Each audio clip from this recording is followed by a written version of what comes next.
ముందుగా పాత్రికేయ మిత్రులందరికీ నమస్కారము. నిన్నటి దినము పులివెందుల అగ్రికల్చర్ మార్కెట్లో సంబంధించినటువంటి చీనాకాయల ధరల మీద వైకాపాకు సంబంధించినటువంటి మాజీ మార్కెట్ యార్డ్ చైర్మన్ చిన్నప్ప మిగతా లీడర్స్ మాట్లాడడం జరిగింది. అయితే గత 3 రోజుల క్రితము మా ఇన్ఛార్జ్ వరిలో బీటెక్ రవి గారు మార్కెట్ యార్డును సందర్శించడము, 2 రోజుల తర్వాత మాజీ market yard chairman press meet పెట్టడం జరిగింది. దాంట్లో నేను ఆ ప్రెస్ మీట్లో వాళ్ళు మాట్లాడిన మాటలు చూసినాను. దానికి స్పందించాలనే ఆలోచనతోనే ఈరోజు ప్రెస్ మీట్ పెట్టడం జరిగింది. ముఖ్యంగా చిన్నప్ప గారు తెలుసుకోవాల్సింది ఒకటే, మేము ఏదో market Pulivendula market agriculture market యార్డ్ను ఇంప్రూవ్ చేసామంటే కరెక్టు.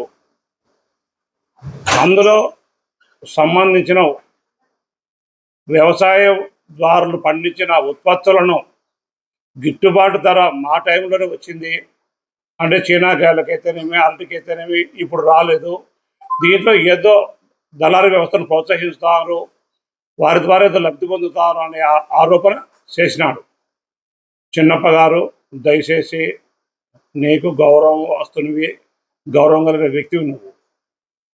2019-24 మధ్య పులివెందులలో చీనాకాయల ధరలు పతనం అయితే మీ గవర్నమెంట్ అంటే 10,000 రూపాయలకు అమ్మించిన సందర్భాలు ఉన్నాయి. ప్రజలు, ఇక్కడ లోకల్గా ఉండే ప్రజలు, పులివెందుల కాన్స్టిట్యూన్సీలోని ప్రజలు, రైతులు అనుకునేది ఏదంటే అరటికాయల ధరలు పడిపోయేదానికి కారణము ఫలానా మనుషులు, అంటే నేను వ్యక్తిగతంగా పేర్లు చెబితే బాగుండదు, అందరికి తెలిసిన పేర్లే. వారి టైంలో ఇప్పుడు దగ్గర 3 years అవుతుంది మా గవర్నమెంట్ వచ్చేయాలంటే, కానీ అంతకుముందు కానీ 1 year 2 years 3 years అవుతుంది. 32,000 రూపాయలు రీచ్ అయిన టైం ఉంది అరటికాయల ధరలు. ఇప్పటికి ప్రజెంట్ ఇప్పటికి ఈరోజుకి 22,000 మొదటి కోలే, రెండో కోల 18,000 19,000 దొరుకుతుంది. అంటే ఎందుకు ఆ వ్యక్తులు పులివెందులలో ఉన్నప్పుడు, నివాసం ఉన్నప్పుడు ధరలు పతనమైనాయి, ఇప్పుడు ఎందుకు హైప్లో ఉన్నాయి గత 3 ఏళ్ళ ఉంటే? కారణము మీ లీడర్లు అడుగు. ఇక్కడ అందరూ అనుకుంటేదే, నేను ఒకరు చెప్పేది కాదు, ఇది ప్రతి ఒక్కరు అనుకుంటేదే. ఎందుకు తేడా ఉంది? దీనివల్ల నీకు ఏమర్థమైంది? ఒకవేళ దీంట్లో నీకు సంబంధం ఉందా, సంబంధం లేదా అని నేను మాట్లాడను. ఎందుకంటే నువ్వు ఒక రకంగా సొసైటీలో గౌరవస్తునివి, నేను కాదని చెప్పను. చీనాకాయల ధరలు పతనం అంటున్నావు. నార్త్ ఇండియా, సౌత్ ఇండియా పూర్తిగా వర్షాలు పడుతున్నాయి. ఇదే నిన్న వారం, పోయిన వారంలో వచ్చేసి 50,000 52,000 రీచ్ అయింది. విమర్శలు, రాజకీయ విమర్శలు తరంగావు. రైతుల విషయంలో చేసేటుంటే అసలు వాళ్ళకి మేము చేసే విధానము మీ దగ్గర ఏదంటే పంపిణీ దయచేసి మేము కానీ ఏసీ గోడౌన్ ఎట్లా, అరటికాయల గోడౌన్ ఎట్లా ఓపెన్ చేయాలా, ఎవడు రావాలా, మిమ్మల్ని చూసి భయపడి ఎవడైనా రావడం లేదు, టెండర్ వేయడంలే. ఎక్కడైనా కూడా ఒక వస్తువుకు డిమాండ్ పెరిగినప్పుడు ఆటోమేటిక్గా ఆ వస్తువు కొరత ఉన్నప్పుడు రేట్ వస్తుంది. లేదు వాతావరణ పరిస్థితులు అనుకూలించినప్పుడు ఆ పంటను, ఏదైతే పంట పండించినామో చీనాకాయలు తినాలంటే చలికాలము, వర్షాకాలం తినరు, ఎందుకంటే పరిశ్రమ చేస్తే జలుబు చేస్తుంది కాబట్టి. కాబట్టి ధరలు అనేది ఇచ్చు దగ్గర ఉంటాయి. ఏదో మీరు పొడిచినట్టు మేము పొడిచినట్టు కాదు. సూటు గురించి మాట్లాడుతున్నావు. సూటు గురించి మాట్లాడేది ఎవరు? జేసీ దివాకర్ రెడ్డి, మాజీ మంత్రివర్యులు. 2014-19 మధ్యలో చంద్రబాబు నాయుడు గారు పైడిపాలెం వచ్చినప్పుడు అక్కడ మాట్లాడిన వ్యక్తి మా పార్టీ నాయకుడు జేసీ దివాకర్ రెడ్డి గారు. మీరు ఏదో మేము చేసినాము చెందినాము కాదు. ఇంతకన్నా ఎక్కువ మాట్లాడితే మేము కానీ మాట్లాడాల్సి వస్తుంది. కాబట్టి దయచేసి రైతులకు సంబంధించిన విషయాలలో రాజకీయాలు మాట్లాడద్దు. దయచేసి కలిసికట్టుగా ఏదో నీ దగ్గర సూచనలు, సలహాలు మేము పలానప్పుడు చేసినాము, నీ దగ్గర ఎవిడెన్స్లు ఉంటే ఆ సలహాలు, సూచనలు అమలు అయ్యేటుంటే మేము కానీ పాటించాలి, తప్పేం కాదు. మీ దగ్గర ఏదో ఉంటే మంచి మంచి ఆలోచనలు ఉంటే మాకు పంపండి, మా వాట్సాప్కి మెసేజ్ చేయండి, మేము మా ఇన్ఛార్జ్ గారికి చెబుతాము. దాంట్లో తప్పేమైతే నీ దగ్గర మంచి ఆలోచనలు చేస్తాము. అంతేగాని మీరు రాజకీయాలు జోడించి రైతులను, మార్కెట్ కమిటీని దిగదార్చి మాట్లాడద్దు దయచేసి. ఇది మంచి పద్ధతి కాదని మీకు నేను పత్రికాముఖంగా చెబుతాడా. మీ దగ్గర ఏదైనా సలహాలు, చైర్పర్సన్ వరప్రసాద్ గారు ఒక ప్రభుత్వానికి ఒక విన్నపం చేసినాడు, నేరుగా దానికి హ్యాట్సప్ చెప్తాడా.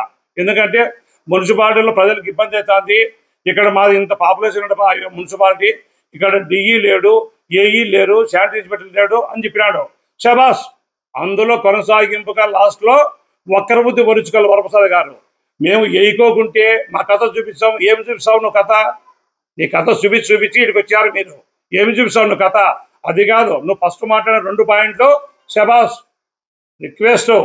మొత్తం కొరత అనేది మన పులివెందుల మున్సిపాలిటీకే కాదు, పులివెందుల పోలీస్ స్టేషన్లో తక్కువ ఉండారు, ఆర్డీ ఆఫీసులు తక్కువ ఉండారు, ఎంఆర్ అందరికి అన్ని డిపార్ట్మెంట్లు తక్కువ ఉండారు. ఎక్కడేమి ఫుల్ఫిల్ లేరు. ఎంఈఓ ఆఫీసులో కానీ 2 ఆపరేటర్లు కావాలా, తక్కువ ఉండారు. అన్ని ప్రభుత్వం దృష్టికి తీసుకుపోయినాము. అన్ని కొనసాగింపుగా రాష్ట్రం లెవెల్ ఎట్లుందో అట్లా కొనసాగింపులు మన దగ్గర ఫుల్ఫిల్ అవుతారు.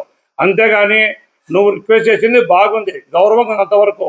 నువ్వు 3వ మాట మాట్లాడింది మళ్ళీ నీ స్థాయిని తగ్గించుకొని మాట్లాడిన వరప్రసాద్ గారు, దయచేసి పని జరుపుకునే విధానం చేయండి, మాకు సహకరించండి. మీ దగ్గర ఏదైనా సలహాలు చూసి మంచిగా ఉంటే మేము స్వీకరించి అది అమలు అయితే నీకే చెబుతాం. అయ్యా నువ్వు చెప్పిన తీసుకున్నాము, ఇది అమలైంది, నీకు ఒక థ్యాంక్స్ అని చెబుతాం. అంతేగాని రాజకీయ మాట్లాడి పబ్బం గడుపుకోవాలంటే ఆ కాలం పోయింది నాయన. వరప్రసాద్ గారు, చిన్నప్ప గారు, దయచేసి మంచి సలహాలు ఇవ్వండి, లేకుంటే గమ్మున ఉండండి. మీది కాదు పాలన, మాది పాలన. ఎట్లా చేసేది మాకు దేవుడు తెలిసేట్లు ఇచ్చాడు. మీకన్నా బెటర్ ఐడియాస్ మా దగ్గర ఉన్నాయి. మేము దాన్ని అమలు చేసి మా ఇన్ఛార్జ్ కానీ తక్కువడేం కాదు, చాలా జాగ్రత్తగా ఎక్కడ ఏం చేయాలో అన్ని ఆలోచన వ్యక్తి, చాలా లోతైన వ్యక్తి. మీరు ఏదో రోజు డంబికాల వల్ల కాదు, మీతో నెచ్చల మాట్లాడితే మా వల్ల కాదని. మేము సమయాస్ఫూర్తిగానే స్పందించుతాము. ప్రజలకు ఏం చేయాలో మా దగ్గర కానీ విలువైనటువంటి ఆలోచనలు మా దగ్గర ఉన్నాయి. దయచేసి ఇక్కడ మాటలు మాట్లాడుతూనే మిమ్మల్ని పత్రికాముఖంగా కోరుకుంటున్నాను.